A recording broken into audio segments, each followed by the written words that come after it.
अहिंसा संयमोतवो देवावितनमंसन्ते जसिद्धमे स्वयामनो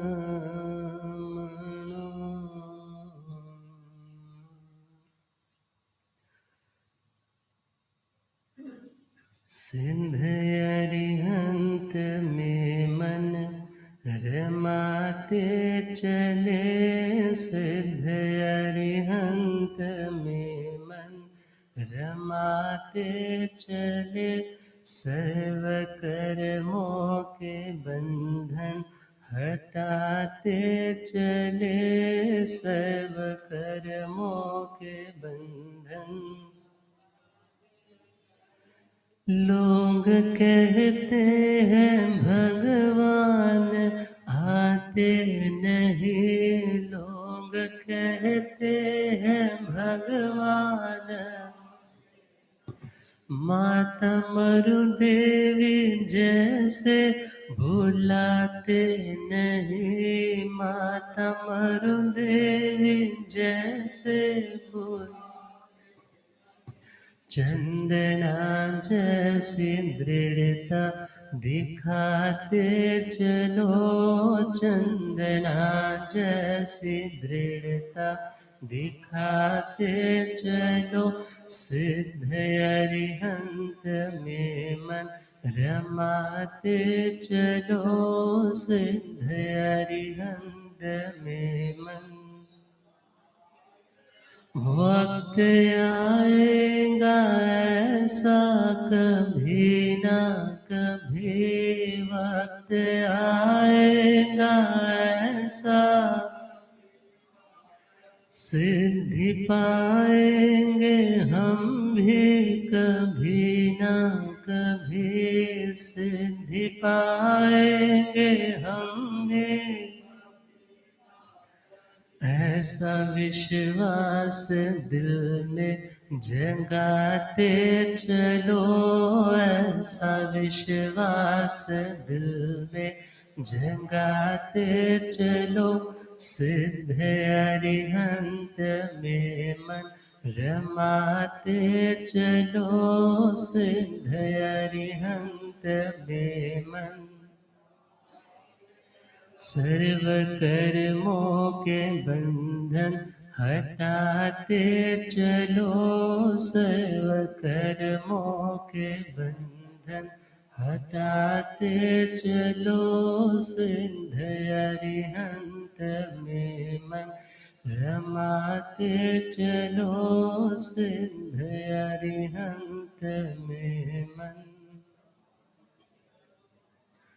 अनंत अनंत शांति के निकेतन शासनपति भगवान महावीर स्वामी के पावन चरणों में हार्दिक भावना वंदन नमन। मेरे अंधेरे जीवन को रोशनी प्रदान करने वाले परम उपकारी आगम ज्ञान के भंडार आगम ज्ञाता आगम पुरुष जिन शासन रतन हिमाचल केसरी उपाध्याय भगवंत श्रद्धे गुरुदेव श्री जितेंद्र मुनि जी महाराज के पावन चरण कमलों में हार्दिक भावना वंदन। आदरणीय सेवाभावी श्री पुरुषोत्तम मुनि जी, धर्म सभा में उपस्थित धर्म अनुरागियों, सुशीलवती माताओं एवं बहनों, असीम पुण्यदय से भाग्योदय से आप सबको संतों का समागम और वीतरागवाणी श्रवण करने का शुभ अवसर प्राप्त हो रहा है। श्रीमद् उत्तराखंड सूत्र नवम अध्याय नमी पवज्जा सुनाना प्रारंभ किया है। कहा जाता है यदि आप एक मिलियनेयर बनना चाहते हो तो you should read the autobiography of A millionaire. यदि आप बहुत बड़े नेता बनने चले हो तो आपको किसी नेता की बायोग्राफी ऑटोबायोग्राफी पढ़नी चाहिए। मगर यदि आप शांति के मार्ग पर बढ़ना चाहते हो, यदि कोई आत्मा शांति को पाना चाहता है तो उन्हें उन्हें पढ़ना होगा जो शांति को पा चुके हैं। उन्होंने कैसे शांति को पाया, कौन से ऐसे टूल्स थे जो उन्होंने यूज किए, कौन से ऐसे कार्य थे जो उन्होंने किए, कौन से ऐसे स्थान थे जो उन्होंने अवॉइड किए, और कौन से ऐसे स्थान से जहां पर वे जाना अनिवार्य समझते थे। जब उन्हीं के अनुरूप हमारा चिंतन, हमारी क्रिया, हमारी बातें होंगी, तो धीरे धीरे हम भी फिर उन्हीं की तरह शांति के मार्ग पर बढ़ते हुए एटर्नल पीस को, शांति को अपने ही भीतर प्रकट कर पाएंगे। और नमी महाराज जो शांति के महासागर को अपने भीतर एक्सप्लोर करने जा रहे, निश्चय से जान चुके हैं कि मेरी आत्मा के भीतर सभी तरह का आनंद प्रेजेंट है, मगर अब पता तो चल गया, उसे पाने के लिए प्रोसेस तो करना होगा।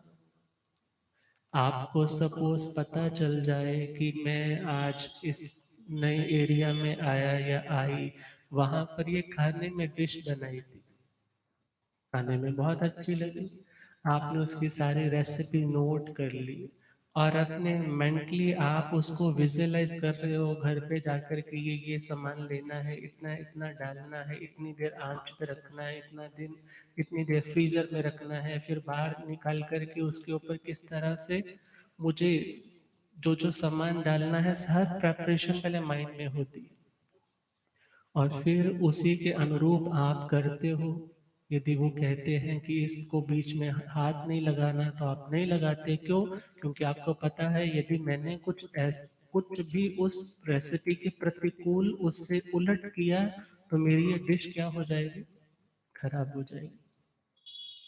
और जिसे यह तमन्ना है कि मुझे शांति को पाना है, तो शांति को पाने के लिए रेसिपी तो उनके माइंड में बन चुकी है। क्यों? क्योंकि पूर्व जन्मों के साधक थे, रूट तो उनको पता है कि कौन से रूट से गुजरना होगा कि मेरी मंजिल मुझे मिल जाए।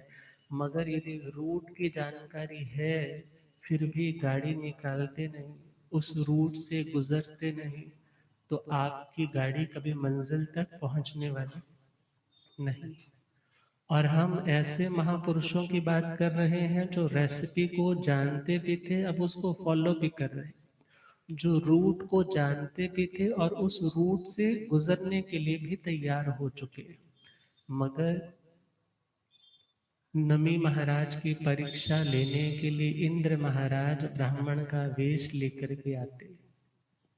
वे नहीं चाहते कि दुनिया के लोग जिस प्रवाह से गुजरते हैं, उस प्रवाह को छोड़ करके नमी महाराज किसी और वैरागी या सन्यासियों की श्रेणी में चले जाए, अर्थात एक प्रवृत्तिवादी धारा को रिप्रेजेंट करते हुए ब्राह्मण का वेश लेकर के नमी महाराज से कहते हैं कि देखो मिथिला जल रही है।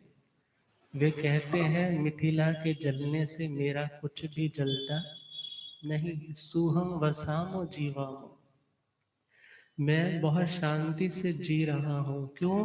क्योंकि मिथिला में मेरा अब कुछ भी नहीं।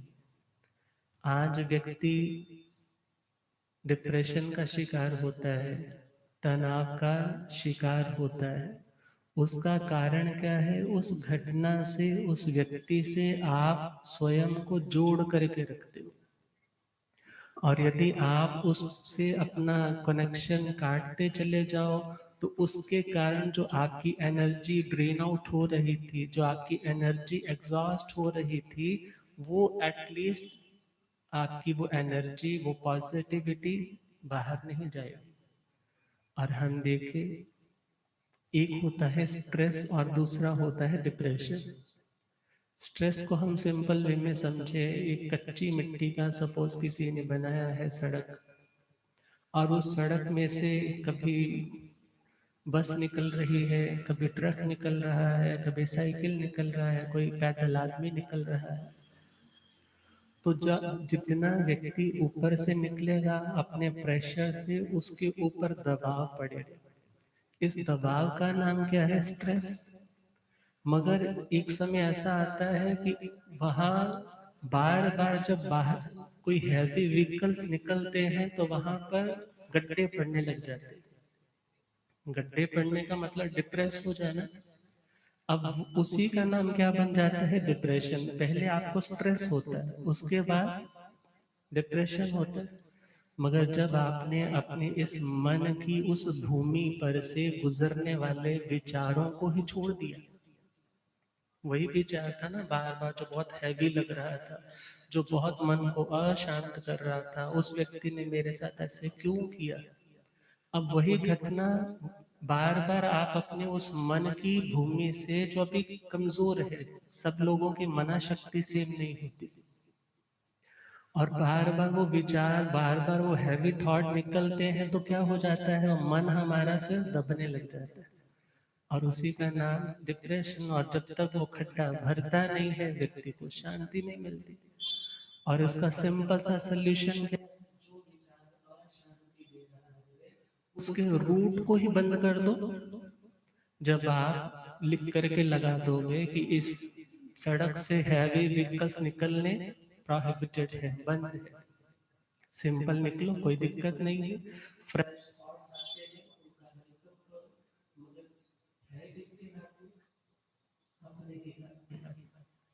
और आज के जितने भी काउंसलर्स हैं, जितने भी साइकेट्रिस्ट हैं, वो क्या करते हैं, आपकी बात को बड़े ध्यान से सुनते हैं, आपकी बैक टू बैक हिस्ट्री को देखते हैं कि कौन सी ऐसी घटना है जिसने आपको इतना परेशान कर रखा है, कौन सी ऐसी एक्सपेक्टेशन थी जो आपकी फुलफिल नहीं हो पाई, और उसके कारण आप आज इतना अलग सा फील कर रहे हो, सबसे कट करके रहना चाहते हो, छोटी छोटी बात पर रोने लग जाते हो।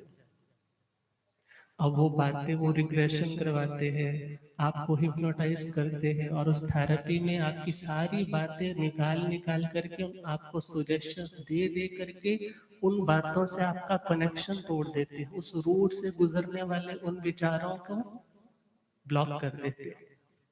और जब बंद कर देते हैं, धीरे धीरे अच्छी चीजें जब गुजर रही है, और आपकी उस भूमि के ऊपर भी अभी तक तो कच्ची भूमि थी, अब उसके ऊपर आपके अच्छे विचारों को बार बार सुजेस्ट करके, एडवाइस करके, या आपको ऑटो सुजेशन सिखा करके आपकी उस भूमि को भी मजबूत कर देते हैं।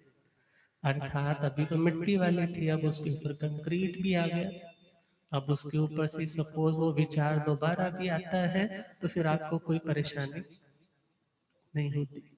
और हम यहाँ देखें, जिन्होंने अशांति का कारण किसको माना, अनेकता को। जहाँ एकत्व भाव है वहां पर अशांति नहीं, जहां पर बहुत सारे मल्टी थॉट्स चलते हैं वहां अशांति है। और इसी संबंध में नमी महाराज कहते हैं, मैं तो बहुत सुखी हूँ क्योंकि मिथिला से मैंने अपना कनेक्शन ही क्या कर दिया, छोड़ दिया। मुझे मिथिला का कोई विचार ही नहीं आता, मुझे मिथिला का कोई ख्याल ही नहीं आता, मुझे भोगे हुए भोगों की कोई याद ही नहीं आती। और जब वो थॉट्स आते ही नहीं है तो मेरे मन पर कोई डिप्रेशन ही नहीं पड़ता, ना स्ट्रेस पड़ता है ना डिप्रेशन पड़ता है। दैट्स व्हाई मैं बहुत हैप्पी हूँ। मुझे किसी बात की कोई कष्ट की अनुभूति, किसी प्रकार की फ्रस्ट्रेशन, किसी प्रकार की एग्जाइटी नहीं हो रही कि ये जल रहे हैं, क्योंकि मैं जानता हूं ये रिलेशंस रियल नहीं है।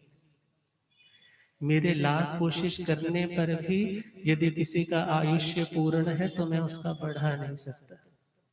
और जिसने संबंध सबसे ही छोड़ दिया, फिर वह राग पूर्वक किसी के प्रति आसक्त या किसी की फिक्र नहीं करता। और हम देखें, वे नमी महाराज अपनी शांति के सूत्र हम सबको प्रोवाइड कर रहे हैं। बहुखु मूड़िणो भद्दं आणगारस भिक्षुणो सब्बो विप मुक्कस एगंत मणुपसो। कहा है जो एकांत का अनुप्रेक्षण करते, एकांत अणुपसो, ये लाइन बहुत महत्वपूर्ण है। शांत रहना है तो इस लाइन के मीनिंग को समझ करके इसको प्रैक्टिकली जिंदगी में लाना होगा।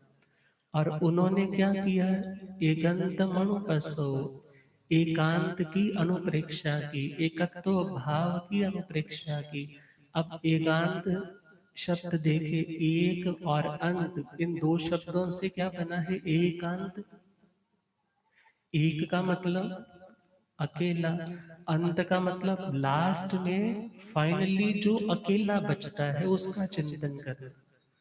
आप विचार करो, दुनिया में हर व्यक्ति जब आता है तो उसको कोई नहीं जानता, मगर धीरे धीरे धीरे धीरे उसकी अपनी चॉइस, उसके अपने, उसके प्रतिकूल चलने वाले, उसके शत्रु, हर तरह के लोग तैयार हो जाते हैं।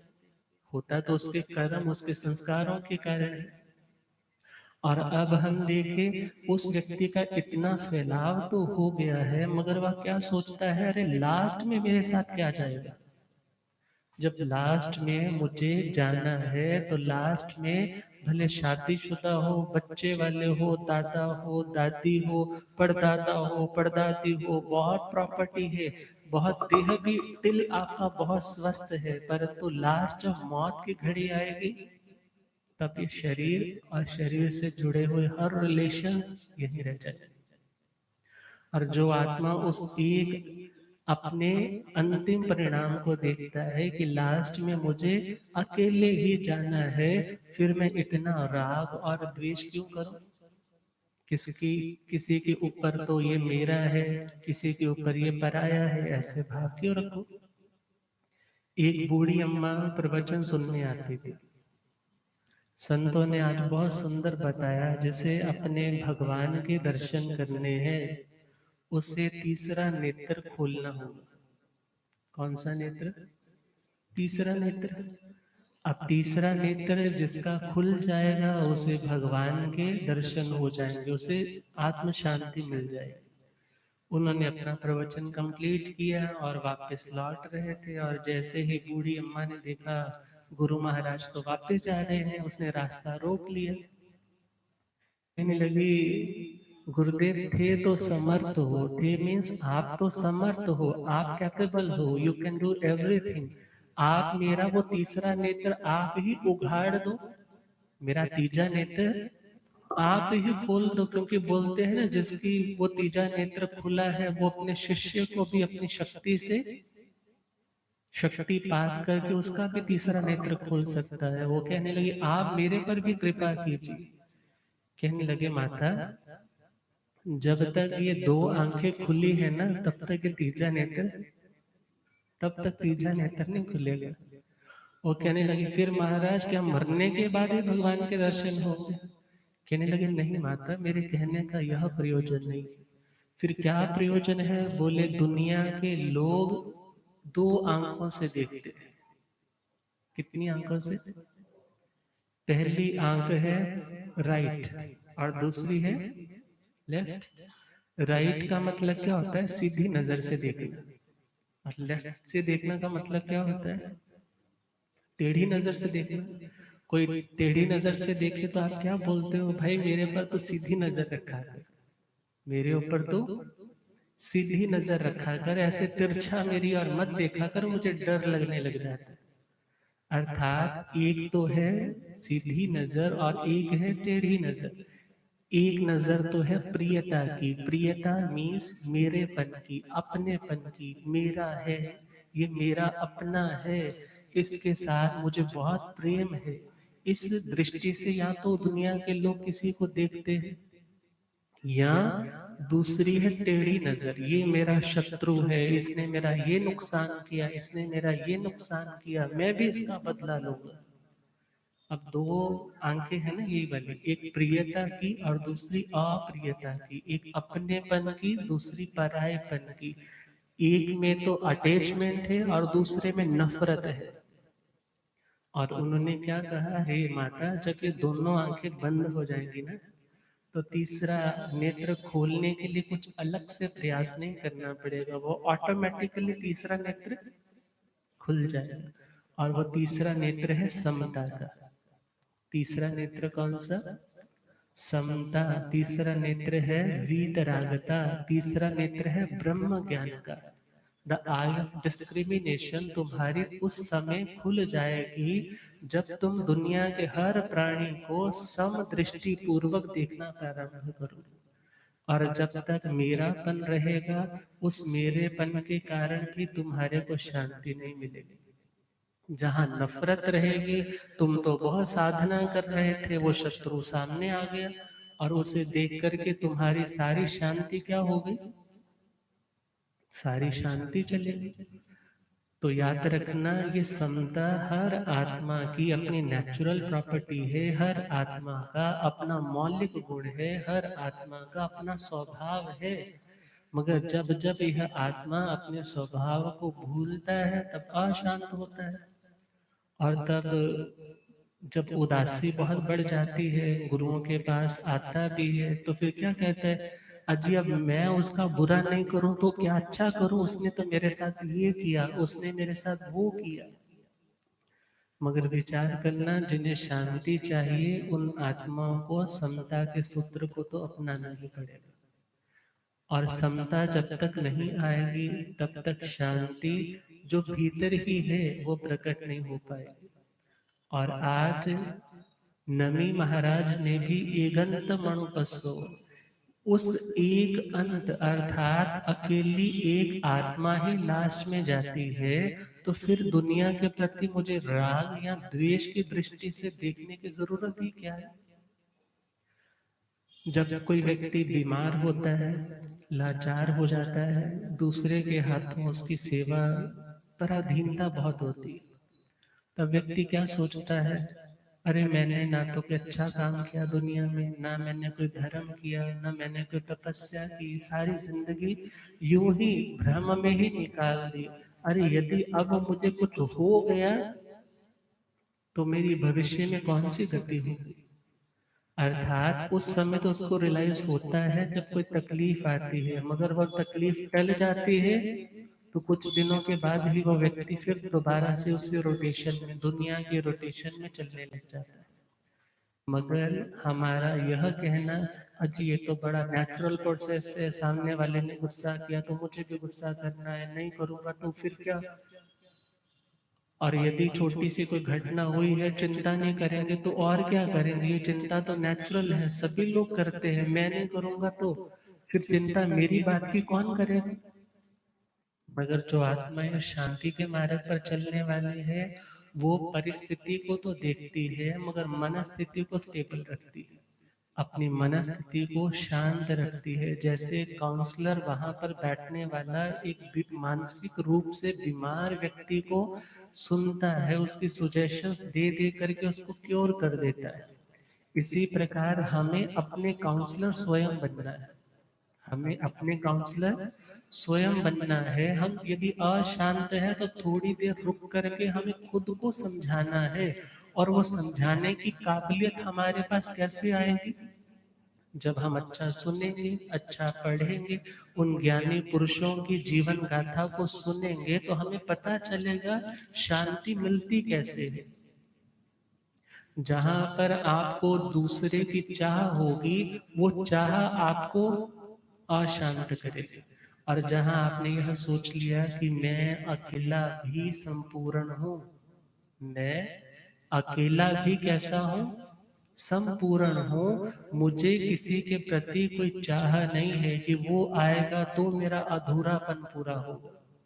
बात चल रही थी कि आज व्यक्ति थोड़ी ही देर में खुद को बोर बोर सा फील करने लग जाता है, कहता है मेरे पास पता नहीं बात करने वाला कोई नहीं है, नहीं तो मैं चैट करने लग जाऊं या कुछ देख लूं। इतना डिपेंडेंट हो गया है। और जो उसके पास है उसको देखने का उसके पास वक्त नहीं।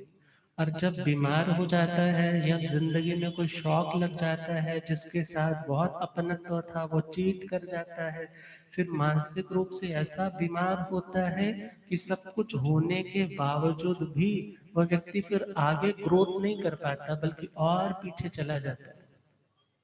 और यदि शुरू से ही वो व्यक्ति क्या सोचता, दुनिया के कोई भी रिलेशंस परमानेंट नहीं होते, मुझे अपना कर्म करना है, मगर किसी के प्रति ना राग करना है ना द्वेष करना है।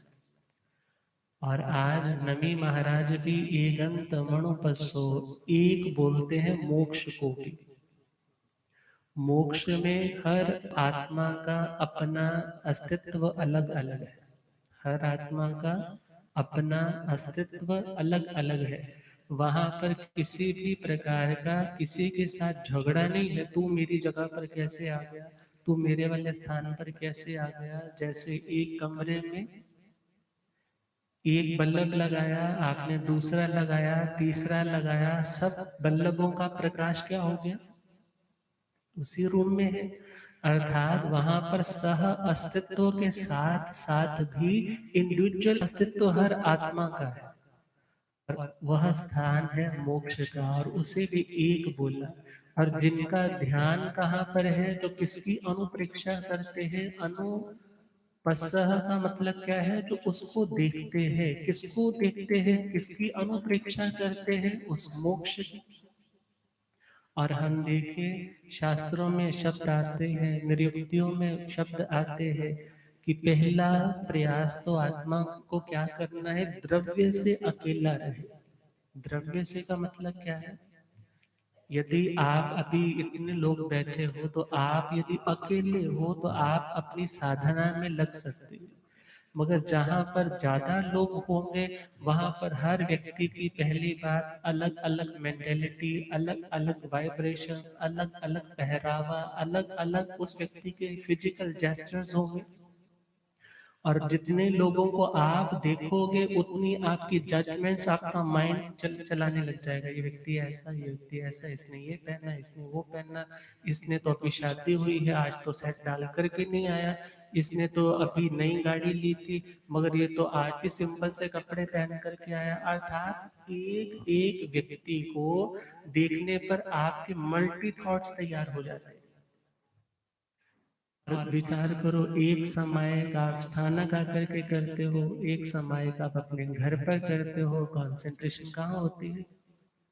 कहते हैं महाराज, जिस सामायिक हम स्थानक में, जहाँ अपना घर है, यदि अलग से अकेला स्थान है तो वहां पर करे तो शांति मिलती है, अदरवाइज मन क्या हो जाता है, डिस्टर्ब होने लग जाता है।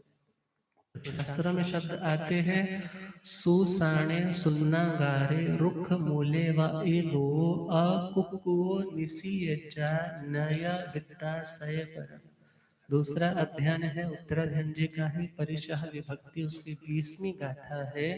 और साधु के लिए कहा है कि वो कहाँ पर ध्यान करे, अकेलेपन को बताने के लिए, एकांत शांत को डिफाइन करने के लिए उन्होंने कहा सुसाणे, जो शमशान है। शमशान पर कोई नहीं आता जाता, जला करके आ जाते हैं, बस रात भर कुछ लोग रहते भी हैं कि कोई हड्डी इत्यादि ना उठा ले, कोई ऐसा तंत्र प्रयोग ना कर दे।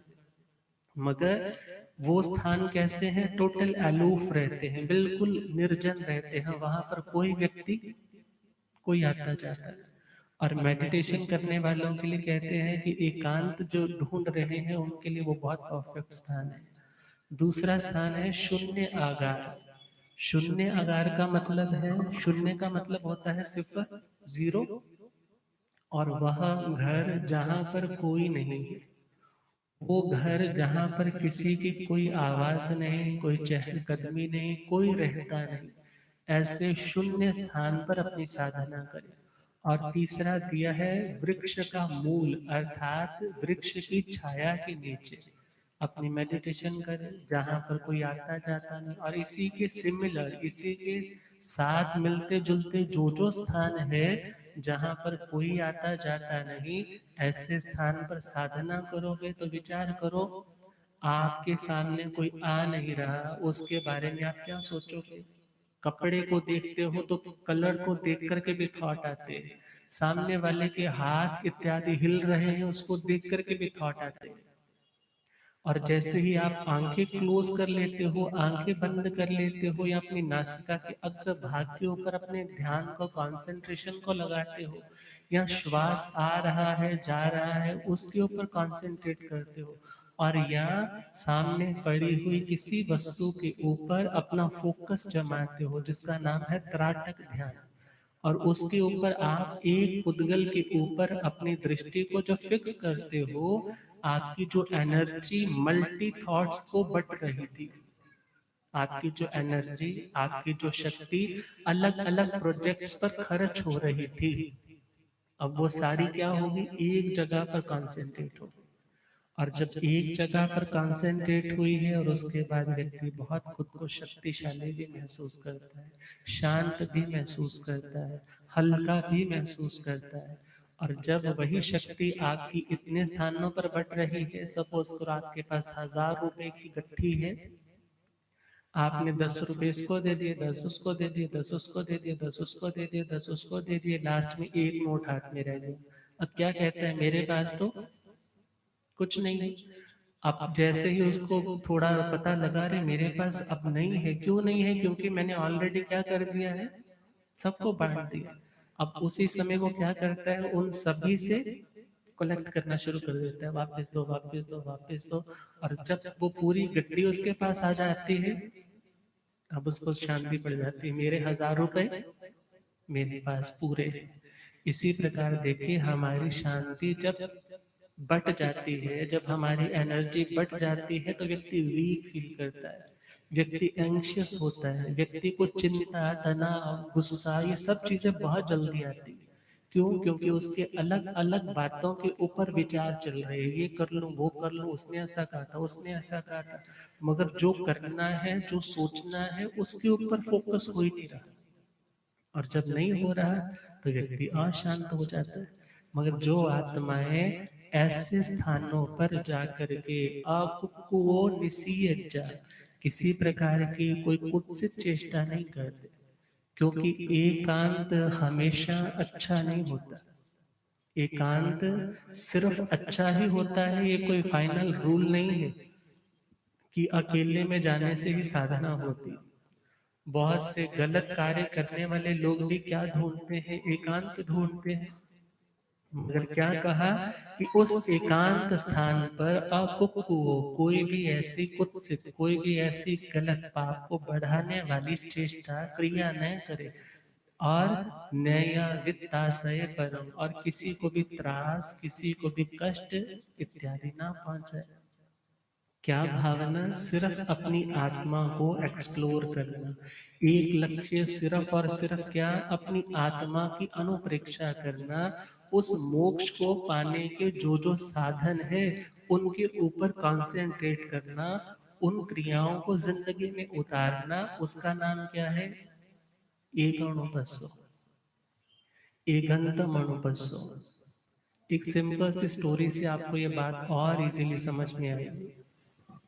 व्यक्ति को क्या लगता है, मैं ये हूँ, मैं पिता हूँ, मैं माता हूँ, मैं भाई हूँ, मैं किसी का दुश्मन हूँ, किसी का दोस्त हूँ, किसी का ये हूँ, वो हूँ, बहुत सारी बातें वो सोचता है। मगर जब वो मेडिटेशन में सिर्फ अपनी एक एक आत्मा को देखने लगे, अंतिम समय जाने वाली देह को छोड़कर आगे बढ़ने वाली अकेली आत्मा को फील करता है, तो उस व्यक्ति की अटैचमेंट कम होने लग जाती है। अब जब दुनिया से अटैचमेंट कम हुई, मतलब जिस जिस व्यक्ति से दुख मिल रहा था, उससे भी डिस्कनेक्ट कर लिया। और जब डिस्कनेक्ट कर लिया है, तो शांति उसके पास थी, और वही उसकी शांति उसको लगता है मुझे शायद अब मिली है, बल्कि मिली नहीं, वो उसके पास ही थी, अभी एक्सप्लोर हुई है। और हम देखे, एक स्थान पर एक व्यक्ति सब्जी बेच रहा है, फॉरेन का है, और उसने लिखा हुआ है fresh vegetables are sold here. Fresh vegetables are sold here मतलब क्या हुआ, ताजी सब्जियां यहाँ बेची जाती है। एक फिलोसफर, एक दार्शनिक व्यक्ति निकला, उधर से गुजरा, और उसने देखा, उससे आकर के कहने लगा, भाई तूने इतनी बढ़िया तख्ती बना करके टांग रखी है, मुझे यह तो बता, तूने लिखा है fresh vegetables are sold here, क्या इस पूरे शहर में हियर लिखा है तूने, यहाँ पर क्या किसी और स्थान पर सब्जी नहीं बिकती? बोला जी बिकती है। फिर तूने ये हियर क्यों लिखा है कि तेरे यहाँ बिकती है? बोले जी काट देता हूँ। उसने काट दिया। अब थोड़ी देर और हुई, कहने लगा तूने लिखा है फ्रेश वेजिटेबल्स आर सोल्ड, ताजी सब्जियां बेची जा रही है, बेची जाती है। अरे मेरे को ये बता, इस इतने बड़े शहर में कोई ऐसी दुकान है जहां पर सब्जियां फ्री में मिलती हो, जहां सब्जियों का लंगर लगा हो? कहने लगा नहीं जी, हर दुकान वाला पैसे लेता है, यदि नहीं दे सकता उसका हिसाब चलता है। कहने लगा फिर तूने लिखा है तो अंडरस्टूड सी बात है कि जो सब्जी लेने आया है उसको पेमेंट तो करनी ही पड़ेगी। अब और आगे बढ़े, कहने लगा तूने लिखा है फ्रेश फ्रेश वेजिटेबल्स आर, की ताजी सब्जियां यहाँ है, मतलब तो मेरे को ये बता, कोई बासी सब्जियां भी बेचता है? बोला जी नहीं, बासी सब्जियां तो कोई नहीं बेचता। फिर तूने फ्रेश क्यों लिखा है? इसको काट दे तो अंडरस्टूड सी बात है। अब उसने फ्रेश को भी काट दिया। अब शब्द कौन सा रह गया? सिर्फ वेजिटेबल्स आर। अब वो कहने लगा मेरे को ये बता, इतनी दूर से आने वाले व्यक्ति को तेरी दुकान दिख रही है, तेरा स्टॉल दिख रहा है, उसको पता चल रहा है कि तूने क्या लगाई है, सब्जियां लगाई है, सबको पता है। अब ये तो है नहीं तेरी सब्जी वाली दुकान पर कोई बोले कि मेरे को जी चूड़ियां लेनी है, मुझे तो जी बैग लेना है, मेरे को तो जी शूज लेने हैं। ऐसा थोड़ी बोलेगा, क्योंकि ये तो देखने वाले को क्लियरली दिख रहा है। कहने लगा फिर क्या करूं? बोले इसको भी काट दे। और उसने उसको भी काट दिया। अब इतने में वो जाने ही लगा था, मगर जाते जाते फिर मुड़ करके आया। कहने लगा अब मेरे को एक और छोटी सी बात है। कहने लगा हाँ बोलो क्या बात है? कहने लगे मुझे ये नहीं समझ आ रही, तूने सब कुछ तो काट दिया, ये तख्ती क्यों टांग रखी है? ये तख्ती ये तख्ती क्यों टांग रखी है? अब उसने उस तख्ती को उठाया और अपनी उस दुकान की जो चलती फिरती मूविंग दुकान थी, मोबाइल दुकान थी, उसके नीचे शिफ्ट कर दी। विचार करो, व्यक्ति ने कितनी उपाधियां स्वयं के साथ जोड़ रखी। कितनी ही उपाधियां, भले हम कहें मनुष्य गति, ये भी उपाधि है। गोरा काला, ये भी उपाधि है। अच्छा बुरा, ये भी उपाधि है। किसी का पति हो, किसी की पत्नी हो, किसी के बच्चे हो, किसी के पोते हो, ये सारी क्या है? उपाधियां। उपाधि मीन्स जो इम्पोज की जाती है, जो ऊपर से थोपी जाती है, जो हमने मान रखी है। और देखा जाए, आत्मा इन सभी उपाधियों से ऊपर है। आत्मा इन सभी उपाधियों से ऊपर है। वो ना किसी का बाप है, ना किसी की माँ है, क्योंकि आत्मा किसी को जन्म नहीं दे सकता। तुम देह के, शरीर के जन्म में निमित्त बन सकते हो, मगर आत्मा को जन्म देना, वो तो उस आत्मा का अपना कर्म था, वो अपना संस्कार लेकर के आया है। तुमने माध्यम बनना है, तुम्हारे भी अपने कार्मिक अकाउंट्स उसके साथ जुड़े हैं। दैट्स वाई वो वहां पर चल करके आया है।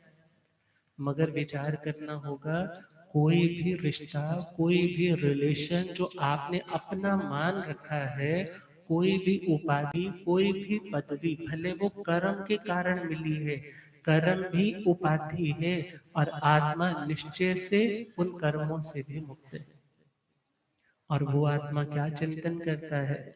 आत्मा हो आत्मा, आत्मा हो आत्मा, मैं स्वयं परमात्मा, मैं स्वयं पर देह विनाशी रे, मैं अविनाशी रे, देह विनाशी रे, मैं अविनाशी।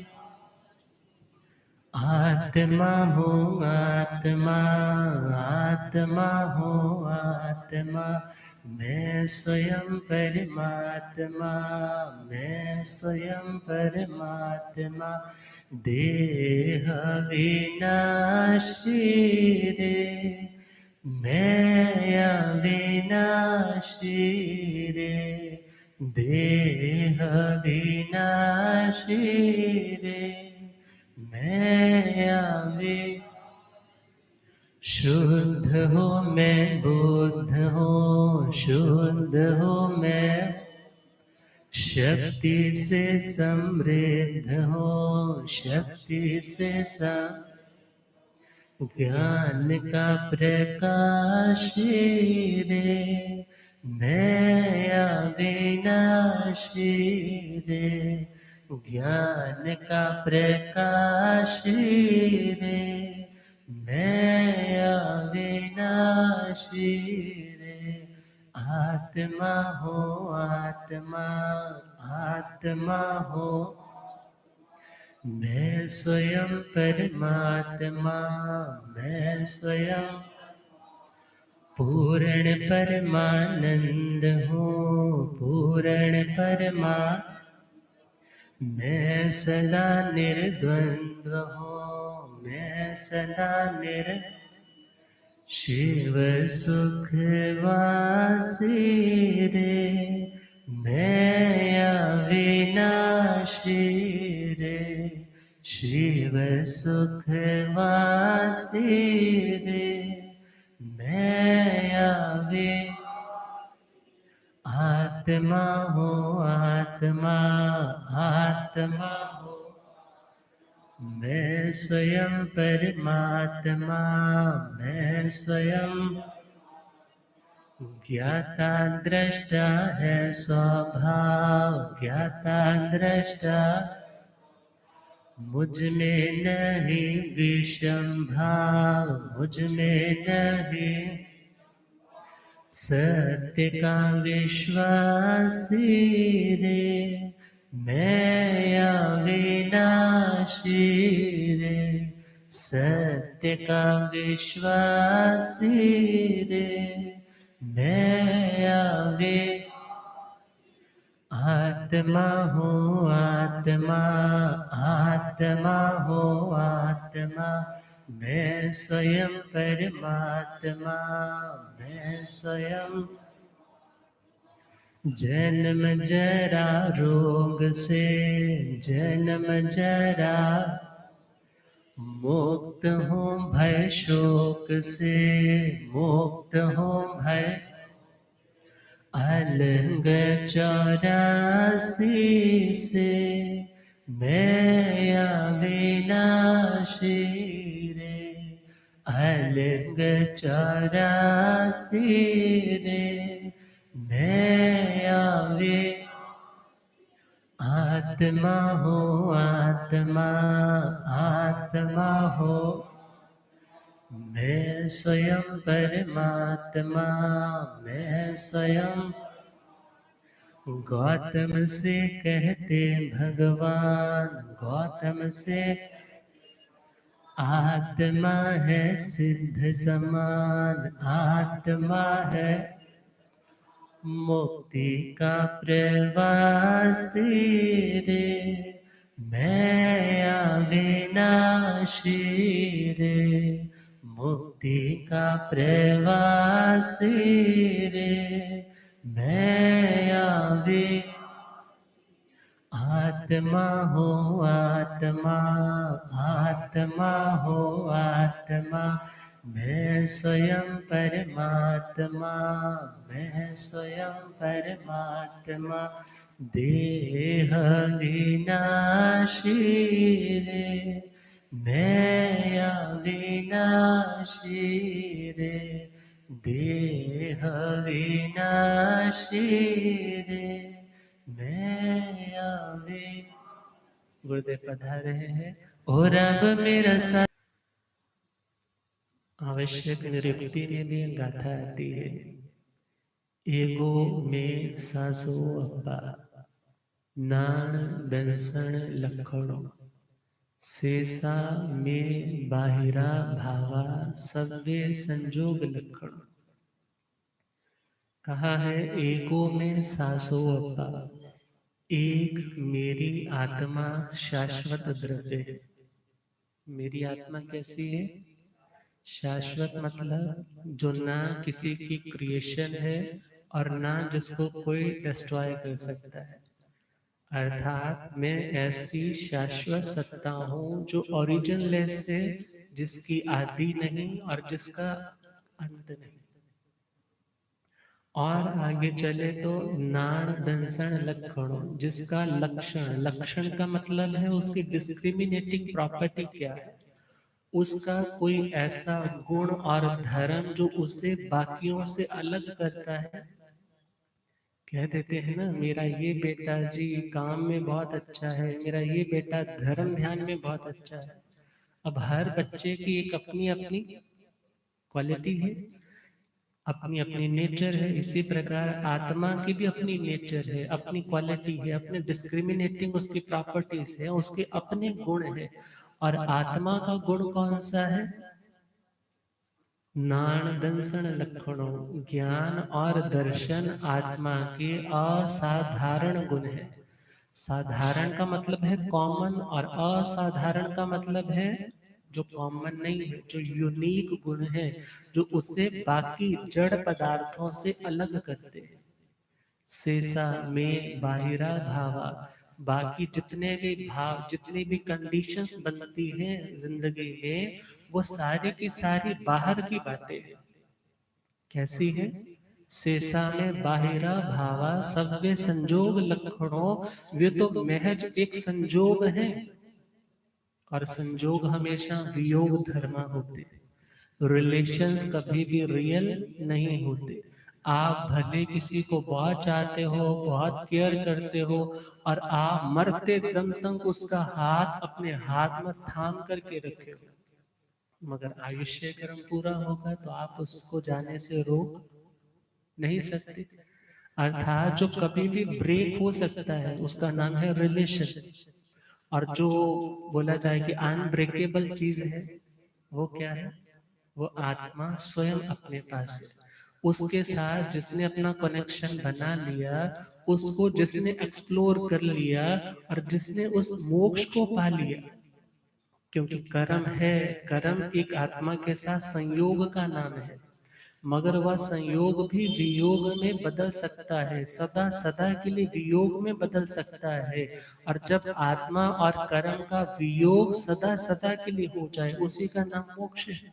बंधन से मुक्त होने का नाम मोक्ष है।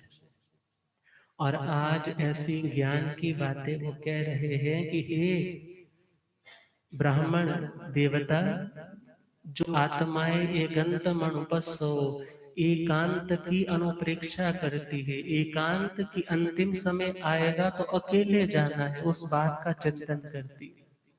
और अकेली आत्मा मैं हूं, दुनिया के रिलेशंस रियल नहीं है, मुझे अपनी आत्मा का ख्याल करना।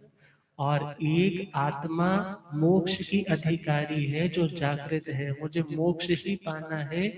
इस बात की जो अनुप्रेक्षा, अनुप्रेक्षा का मतलब है आफ्टर जो कॉन्टेम्पलेशन होती है, पहले आपने कुछ देखा और उस विचार के ऊपर फिर आप अपनी चर्निंग करते हो, विचार पर विचार चलते हैं, उसका नाम है अनुप्रेक्षण। एक बार आपने देखा, उसका नाम है प्रेक्षा, प्रेक्षण करना। और अनु का मतलब है एक बार जिसको देखा है, अब बार बार उसके ऊपर चिंतन करना, उसका नाम क्या है? अनुप्रेक्षा, कॉन्टेम्पलेशन। और जो आत्माएं इस आत्म तत्व की अनुप्रेक्षा करती है। और एगम अनुपस्सो का दूसरा अर्थ हो सकता है एगंतम अनुपस्सो, एक जो तीर्थंकर भगवान है, जिन्होंने जो देखा, पहले उन्होंने देखा अपने केवल ज्ञान, और उन्हीं के ज्ञान को आधार बना करके पहले उन्होंने देखा, अब उन्हीं की ज्ञान की बातों को जो आत्माएं चिंतन के माध्यम से देखती है, विचारती है, उन्हें भी क्या बोलते हैं? एगंत मनुपस्सो। और बताया था जितने भी प्रत्येक बुद्ध होते हैं, एटलीस्ट उनके पास पूर्व जन्मों का 11 अंगों का ज्ञान, और ज्यादा से ज्यादा उनके पास 10 पूर्वों में से थोड़ा सा कुछ कम, इतना ज्ञान हो सकता है। और इनके पास पूर्व जन्मों का ज्ञान है, तभी तो ये ज्ञान की बातें भी इतनी सुना रहे। मगर अभी भी वो अपने जिद से नहीं हट रहे, ब्राह्मण वेशधारी इंद्र महाराज। और वे क्या चाहते हैं कि ये मोक्ष जाने से अभी रुक जाए। और उन्हें क्या कहते हैं? हे मोक्ष मंजिल के राहे ठहरो, हे मोक्ष मंजिल के राहे ठहरो, क्यों होते इतने यूं बेसब्र हो। हे मोक्ष मंजिल के राहे क्यों होते इतने यूं बेसब्र हो। खबर जिन्हें है वक्त तेरी, खबर जिन्हें है